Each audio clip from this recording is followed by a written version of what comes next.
द्रौपदी के पास प्रभु तब तक नहीं आए थे जब तक मैया द्रौपदी ने पूर्ण समर्पण नहीं किया था। मैया द्रौपदी को लगा था, अरे मेरे 5 पति हैं, इन पतियों के होते हुए मुझे कौन निर्वस्त्र कर सकता है। अरे पितामह भीष्म बैठे हैं, गुरु द्रोण बैठे हैं, बड़े बड़े लोग बैठे हैं, इनके सामने मुझे कौन कर सकता है। लेकिन जब लगा कि अब मेरी कोई रक्षा नहीं कर पाएगा, मैया द्रौपदी ने भी अपना संपूर्ण शक्ति लगा दी। लेकिन जब मैया द्रौपदी को लगा कि अब कोई मेरी रक्षा नहीं कर पाएगा, तो जब अधीर होकर भगवान श्री कृष्ण को पुकारा, तो उसी समय भगवान का चीरावतार हो गया, भगवान चीर रूप में प्रकट हो गए।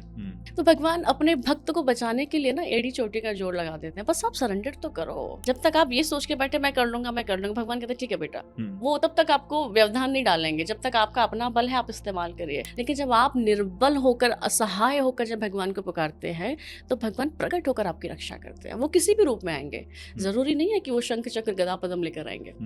इससे मुझे कहानी याद आ रही है बहुत अच्छी, कि एक व्यक्ति था, वो नदी में जा गिरा और उसने अपने मन में संकल्प लिया कि जब तक मुझे भगवान बचाने नहीं आएंगे, मैं इस नदी से बाहर नहीं निकलूंगा। नदी में था जल था, लोगों ने कहा अरे डूब जाएगा, मर जाएगा, आजा भैया। बोला नहीं नहीं नहीं, जब तक मुझे भगवान बचाने नहीं आएंगे मैं नहीं बाहर आऊंगा। उसको लेने के लिए बड़े बड़े तैराक गए, मना कर दिया। हेलीकॉप्टर से रस्सी भेजी कि भैया हेलीकॉप्टर से रस्सी भेजी हमने, पकड़ कर तू ऊपर आजा, बाहर आजा। नहीं आया। अब जब नहीं आया तो पहुंच गया ठाकुर जी के पास।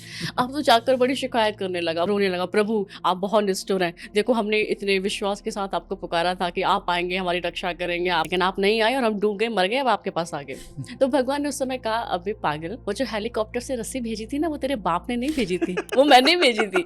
अब जरूरी थोड़ी है कि मैं शंख चक्र गदा पद्म लेकर आऊंगा तभी तू मानेगा। तो ना जाने किस रूप में नारायण मिल जाए।